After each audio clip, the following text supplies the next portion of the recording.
కులదేవుడిపాడు. నా పేరు నారాయణమ్మ. మా అన్నదమ్ములు, మా తండ్రి తాలూకు అన్నదమ్ములు నలుగురండి.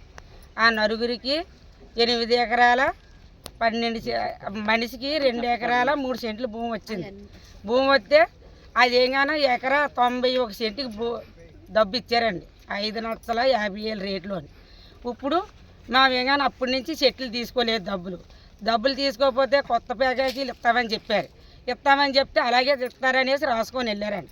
రాసుకొని వెళ్ళిన తర్వాత దొంగసాటిని రాత్రులే పడగొట్టేశారు. కొబ్బరి తోట, జీడి తోట అన్నీని పడగొట్టేసిన తర్వాత ఇప్పుడు ఏమంటున్నారంటే ఎక్కడికి వెళ్ళానా మీ ఇష్టం అయితే ఉండండి, లేకపోతే లేదు, రేపు వెళ్ళేటప్పటికి తోట అంతా పడగొట్టేస్తాం, మీరు కాసుకుంటే రాత్రులు జీడి తోట కోసేస్తాం, మీ ఇష్టం అయితే కాయండి, మా ఊర్లన్నీ వచ్చి ఇందుమే పడిపోతాయి అని పవిత్రమే చెప్తున్నారు. ఊరికి మీరు వెళ్ళి వాళ్ళ మీద పడిపోండి. అలాగని పడిపోతే మేము ఏమైపోవాలా?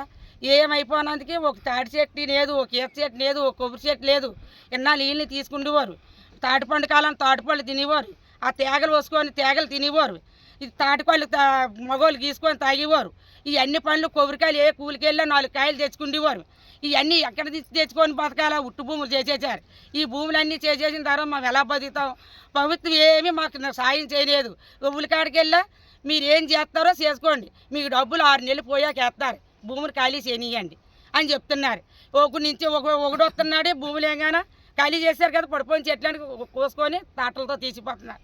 ఒకటి అంటున్నారు మీకు భూమి ఉందా, మీ భూమి ఉంటే మీ కాగితాలు తండి అని ఒకటి అంటున్నాడు. ఈ కాగితాలు తెచ్చి చూపెట్టి మా ప్రభుత్వానికి నేబో భూమిలో పంట లేదు ఇవన్నీ తోచేసారు, ఏమి తిని బతుకుతాం?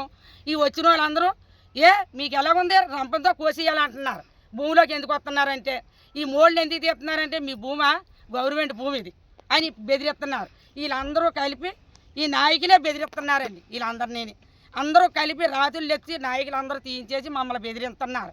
బెదిరించినందుకు మాకు న్యాయం చెయ్యాలి. మాకు 5 సెంట్ల భూమి ఇవ్వాలి. మాకు డబ్బు ఇప్పుడు ఉండిపోయిన భూమికి కూడా డబ్బు ఇవ్వాలి. మాకు చెట్టుకి సేవకి అన్నిటికి ఇవ్వాలి. మాకు ప్యాకేజీలు కూడా ఇవ్వాలి. మా పిల్లలకు ఉద్యోగాలు ఇవ్వాలి. మాకు పని కల్పించాలి. మాకు అన్నీ కావాలి. అన్నీ కావచ్చున్నాడే భూమిని తీసుకెళ్తారు. అంతవరకు భూమి ఇవ్వం.